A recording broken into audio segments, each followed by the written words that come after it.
recevons aujourd'hui sur le plateau de Chalon TV Alain Roslopaillé et Didier Decarli. Nous recevrons ensuite Alex et Christophe, respectivement membres actifs du bureau de cette nouvelle association citoyenne. Monsieur le Président, est-ce que vous pouvez nous préciser, un an après les municipales, quelles sont les orientations de cette association? Bien, écoutez, bonjour et merci en tout cas pour votre invitation. C'est très simple. Après les élections municipales, effectivement, avec Didier notamment, où nous siégeons au sein du conseil municipal, nous avons eu en tout cas l'idée, et on a beaucoup discuté ensemble, de se rassembler pour pouvoir en tout cas proposer aux Chalonnais un projet alternatif à la majorité municipale actuelle. Et quand je dis proposer, c'est-à-dire construire dans la durée et dans le temps une alternative pour, en tout cas pour le Chalon du futur. Didier Decarli. Bonjour. Bonjour. On se connaît bien? Oui. Vous êtes une figure de Chalon, parce que très présent en tant que président de l'association. C'est ça. Comité de quartier Citadelle. Oui, président du comité de quartier de la Citadelle. Membre actif effectivement. D'autres associations. Voilà, président de l'amicale des classes en 1, l'union des comités de quartier. Je m'occupe également de la vague. Et puis donc depuis les dernières élections municipales, faisant partie de la liste Chaque jour Chalon. Et depuis un an, alors, un petit bilan? Ben écoutez, mes premiers conseils municipaux avec cette ville de Chalon en tant que conseiller municipal d'opposition, hein, où on arrive à essayer d'avoir la parole avec notre monsieur maire qui nous l'accorde pas très souvent. Et également, j'avais demandé la délégation du comité des fêtes qui m'a été refusée sous prétexte que je ne faisais pas partie du courant politique qui avait eu le plus de voix dans l'opposition. Et malgré que les 9 conseillers municipaux d'opposition m'avaient désigné comme délégué, il me sera refusé, malheureusement. Et deux petits mots encore sur la vie municipale. Ça Oui. va pas être facile de s'y retrouver au milieu de 43 conseillers municipaux. Bah écoutez, on essaye de défendre ses idées et ses valeurs. Et c'est vrai que les 34 conseillers municipaux de la majorité parlent comme le maire, hein, d'une seule voix. Donc ils n'ont pas voix au chapitre. Et donc c'est ce qui me surprend le plus dans ce conseil municipal qui pour moi est un antre de la démocratie. Et étant un novice dans la politique, j'avoue que j'ai été très surpris que ces gens-là n'ont pas le droit de s'exprimer et votent tout simplement comme monsieur le maire. Il y a peut-être des débats en interne dont on n'a pas de petites souris, ni les uns ni les autres. Bah, malheureusement, non. Tu peux l'espérer. Monsieur Roslopaillé, donc cette association citoyenne, vous entendez porter quel dossier au niveau de Chalon? Tous les dossiers qui concernent une cité comme celle de Chalon-sur-Saône, que ce soit dans le domaine social, que ce soit dans le domaine économique, que ce soit dans le domaine culturel, dans le domaine éducatif. C'est pour ça que notre association se veut la plus, rassembleuse, de la cité chalonnaise, donc de Chalon-sur-Saône. D'ailleurs, au niveau donc des cofondateurs, des membres fondateurs, donc Didier bien sûr et moi-même, nous en faisons partie. Il y a Christophe que vous allez entendre dans la deuxième partie de cette émission, donc qui pourra aussi intervenir, qui est aussi membre fondateur, qui lui représente par exemple le milieu économique, les commerçants, puisque lui-même a un commerce bien connu sur la ville de Chalon-sur-Saône. Voilà, donc je dirais qu'aujourd'hui, les dossiers sont multiples et ils ne manquent pas pour une ville comme Chalon-sur-Saône.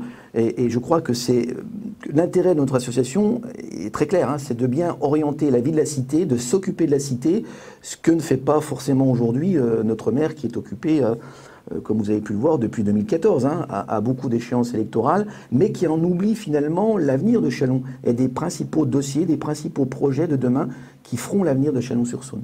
Parmi les dossiers, nous avions discuté quand on vous avait reçu, il y avait celui de la place de Beaune. Oui. Oui. Vous avez des nouvelles sur le dossier? Écoutez, le groupe d'opposition à ce projet est toujours actif et donc se bat avec les moyens qu'il a pour essayer de contrer cette aberration de ce bâtiment stalinien qui va se construire sur cette place qui est un cœur de vie pour notre ville de Chalon-sur-Saône. Et c'est vrai qu'on essaye de faire notre possible pour que ce projet n'aboutisse pas. Et pourquoi mettre à l'intérieur? C'est surtout ça. Donc on est toujours en combat pour combattre cette création qui va malheureusement se faire. Et il y a d'autres dossiers sur lesquels vous comptez intervenir concrètement? Les dossiers, oui, il y a les dossiers sur, par exemple, les aménagements de Chalon-sur-Saône. Aujourd'hui, on assiste à l'aménagement des quais Gambetta. Bon, c'est très bien pour l'embellissement de la ville, mais il faut voir au-delà, en termes encore une fois de plus, d'aménagement et de structure, de futur de la ville de Chalon. Qu'en est-il, par exemple, de la Nuniebs? Or, la Nuniebs, par exemple, est en amont du quai Gambetta. ça. Donc est-ce qu'il est judicieux de faire le quai Gambetta aujourd'hui avec un certain nombre d'aménagements sans avoir pensé au préalable l'aménagement par exemple de l'avenue Niepce? L'exemple de l'île Saint-Laurent. L'île Saint-Laurent, aujourd'hui, on assiste à beaucoup de démolitions, mais très honnêtement, on n'a pas de cap aujourd'hui donné sur l'île Saint-Laurent pour savoir quel quartier on veut en faire exactement pour l'avenir de Châlons. Est-ce que ça va être un quartier plutôt résidentiel, culturel, ouvert à la jeunesse? Donc il y a beaucoup de questions aujourd'hui qui ne sont pas tranchées et qui sont vraiment des points clés de réflexion pour l'avenir de Châlons de demain. Puisque je voudrais dire également, pour rebondir ce que vient de dire Alain, sur tous les projets qui sont lancés par cette majorité, l'opposition n'est pas du tout consultée. On n'est même pas au courant de ce qui se passe. On ne nous présente aucun projet. Quand tout est décidé, eh bien voilà, on apprend par la presse souvent ce qu'il va se faire. C'est quand même une aberration totale. Concrètement, vous allez ouvrir un site internet pour que les Chalonnais puissent vous contacter, puissent Oui, alors nous avons effectivement une page Facebook qui est en création et qui va être mise en ligne incessamment sous peu. Nous avons effectivement des contacts par adresse mail et nous aurons effectivement ce type d'animation et certainement un site internet futur. Pour l'instant, nous commençons par une page Facebook, ce qui permet déjà de pouvoir avoir un échange interactif avec les Chalonnais qui le souhaitent. Mais en tout cas, on aura effectivement tous les éléments pour pouvoir entrer en communication et être en proximité avec les Chalonnais. Ce qu'il faut bien retenir aussi, que l'objectif de notre association, notre constat aussi, c'est de dire, souvent on a entendu dire de la part des Chalonnais, d'ailleurs pas que des Chalonnais, de la population générale, on ne voit que des élus ou des gens qui sont candidats à des élections qu'au moment des échéances, c'est-à-dire quelques semaines avant. Et après, on ne les voit pas. Eh bien nous, écoutez, on est là bien avant pour une fois, et bien pour être en tout cas en proximité avec les Chalonnaises et les Chalonnais. Et pour travailler absolument pour cette ville, et puis comme disait mon papa, c'est pas au moment qu'on prend le train, qu'on achète le billet, qu'on dit on anticipe, et on veut travailler pour cette ville, et bien en amont, pour pouvoir avoir un projet construit et efficace. Ce qui veut dire que vous travaillez aussi pour 2026 ? Pas se leurrer. Écoutez, il faut proposer en tout cas un projet aux Chalonnais. Il faut co-construire un projet, comme on le dit, avec les Chalonnais, avec eux. C'est pour ça qu'on s'appelle Pour Châlons, avec vous. Avec vous. Après 2026, est-ce que les élections auront lieu en 2026 ? J'en sais rien aujourd'hui et personne ne le sait. On ne sait pas ce que l'histoire aujourd'hui, et par rapport aux dernières péripéties, ne peut le dire. Mais en tout cas, ce qui est important, c'est de se battre, de s'engager et d'être présent et de proposer et de construire. Nous vous remercions pour cette première partie et nous allons retrouver Alex et Christophe qui vont poursuivre dans le même élan que vous. Merci bien à vous. Merci. Bonjour, nous recevons Alex et Christophe et poursuivons l'entretien avec cette nouvelle association. Christophe, vous êtes le vice-président de cette association, vous êtes commerçant à Châlons, bien connu, et Alex, vous êtes étudiant. C'est ça. Un petit mot peut-être, Christophe, avant de démarrer plus sur la situation du commerce à Châlons, parce que depuis un an, la situation est difficile. Le commerce de Châlons, actuellement, tout le monde s'en rend compte, c'est très compliqué. On est là pour survivre.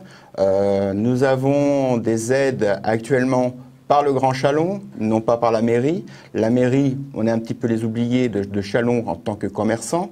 Mais grâce à nos plats emportés, heureusement qu'on a nos clients fidèles qui puissent nous faire survivre et puis amener un petit peu à payer nos charges.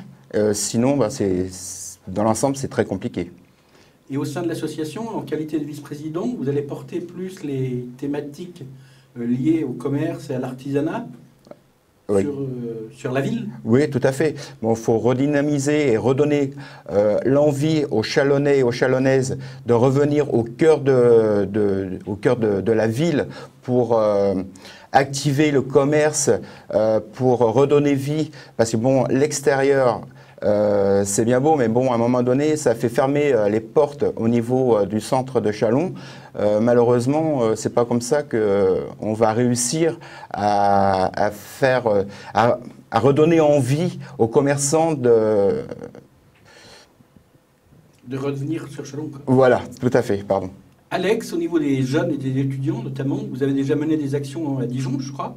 C'est bien ça. Donc, dans le cadre du Parlement des étudiants, je pense que les jeunes doivent plus s'engager associativement, mais dans un engagement associatif pour essayer de promouvoir un petit peu leur avenir. Donc je vais m'engager dans cette association dans le but d'amener la jeunesse au cœur de la société. Voilà, pour mener plusieurs projets, parce qu'on voit que les jeunes sont un petit peu délaissés, il est vrai. Donc, notamment, je pense à pourquoi pas créer une médiathèque ou une bibliothèque au niveau de Chalon-sur-Saône, faire en sorte que Châlons soit plus attractive en termes de jeunesse. Vous comptez vous réunir régulièrement au sein de l'association sous forme d'ateliers, sous forme de groupes de travail, sous forme de forums? Ce sera plus des groupes de réflexion, peut-être avec la jeunesse, avec les commerçants, avec les associations, en fonction de la thématique concernée. Avec les entreprises aussi. Avec les entreprises, il ne faut pas ignorer les le entreprises, monde économique. Tout à fait. Et puis bon aussi que si les Chalonnais veulent aussi donner leur envie de venir vers nous et dire bon voilà, il y aurait ça à proposer, on est là pour les entendre. Au contraire, c'est pour ça que bon, cette association, on est là pour ça. Et puis voilà, on est bien soudés pour bien... Vous comptez aussi porter régulièrement, parmi les sujets, j'allais dire, priorité, la sécurité. En tant que commerçant, vous êtes confronté Tout à fait, ouais. à cet aspect-là? Oui, la sécurité, que ça soit la sécurité, bon, au niveau de nous protéger, nous, en tant que commerçants et puis nos clients, et puis la sécurité aussi, tout ce qui est... routière, parce que bon, quand on voit l'état des trottoirs, rien qu'il faut déjà aussi penser aux gens qui ont un handicap, qui ont du mal, ou les petites mamies, petits papis, ils sont les oubliés de voir l'état des trottoirs. Bon, voilà, bon, une dame avec sa poussette, bon, c'est catastrophique. L'accessibilité pour tous. Il existe aussi un sujet, je veux dire, qui est un peu un serpent de mer, c'est à la gare. Oui. Où les personnes à mobilité réduite ont des difficultés à prendre le train. Oui, aussi. Et parmi la jeunesse, on retrouve beaucoup de jeunes dans les marches pour le climat actuellement. La thématique environnementale, elle sera présente dans vos sujets et thèmes de réflexion? Bien sûr, donc ce serait également l'idée de faire des groupes et d'intervenir, de faire venir des spécialistes au niveau de l'écologie pour un petit peu discuter de l'environnement, parce que finalement c'est notre préoccupation du futur. Et voilà, en termes d'engagement, toujours pousser à ce que la jeunesse soit plus présente dans ce milieu-là. Vous avez déjà des sujets ou des orientations précises sur le sujet, sur le développement durable, ou par rapport au climat notamment, au développement d'autres énergies actuellement sur Châlons? Oui, donc on peut voir que Dijon s'oriente plus un petit peu sur l'hydrocarburant.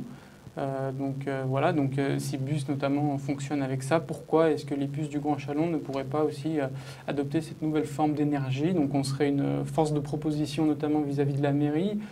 Voilà, donc on sait que plus on est nombreux, plus les pouvoirs publics accordent du crédit à ce qu'on dit.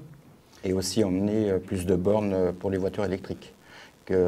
Actuellement, il y a une demande, ouais. il y a beaucoup de ventes sur les voitures électriques, et malheureusement, où pouvons-nous charger notre voiture? L'alimentation. Et également, les commerçants soulevaient un problème, c'est l'accessibilité pour les livraisons dans la matinée. Oui. Il me semble que c'est un sujet qui préoccupe certains de vos collègues. Oui, c'est bon, ça a toujours été un tabou. Bon, les camions, bon, malheureusement, bon, faut bien être livré, mais il y a pas de place concernant ces camions de livraison pour venir nous donner cette marchandise. Bon, c'est vrai que c'est l'handicap, bon, déjà, bon, pour les riverains. Bon, parce que bon, c'est un camion, il suffit que ce soit un camion réfrigéré, ça fait du bruit. Ensuite, les gens qui passent en voiture, bon, bah, ils sont bloqués. Et ça, là-dessus, bon, il y a rien qui, il y a aucun accès vraiment pour ces gens qui puissent se garer correctement. Vous pouvez rajouter quelque chose, l'un et l'autre, dans les gares à la jeunesse, peut-être d'aller voter aussi? Oui, c'est vrai que le taux d'abstention se fait ressentir énormément au sein de la jeunesse, si on est un petit peu là pour ça. C'est aussi de faire en sorte que les jeunes aient l'opportunité de rencontrer des élus à différentes strates des collectivités, que ce soit des élus départementales, régionales ou nationales. Pourquoi pas organiser un voyage à l'Assemblée nationale pour justement sensibiliser les jeunes à la politique. On a vu, les jeunes étaient très très touchés par la crise du Covid, qui a fait énormément de victimes au niveau psychologique, donc isolement étudiant, précarité étudiante. À part les associations étudiantes, on n'a pas vraiment vu d'action de la part des collectivités. Je n'ai pas vraiment entendu parler d'action qui a été menée par la mairie de Châlons en faveur des étudiants. Oui, alors certains peut-être pour les jeunes, mais en faveur des étudiants, il n'y a pas eu tellement. Et justement, c'est de pouvoir organiser une certaine forme de solidarité. J'ai appris dans le journal qu'une boulangerie baguette, Délices et Baguettes de Chalon-sur-Saône avait mis en place la vente de pain et de viennoiserie à très très bas prix pour les étudiants spécialement. Donc il me semble que c'est 10 centimes la viennoiserie et les baguettes. Donc pour les étudiants, un certain tranche horaire de la journée. Donc c'est dans cette thématique qu'on essaiera d'avancer. Christophe, un dernier petit mot? Juste parce que là, je suis en train de réfléchir au premier confinement qu'on a eu. Je sais que nous, Piccadilly avait fait une cagnotte concernant les soignants, tous les soignants. Et malheureusement, ça s'est effacé tout doucement. Et ce qui est dommage, parce que bon, c'est... Pour nous, restaurateurs, on était là aussi pour les soutenir.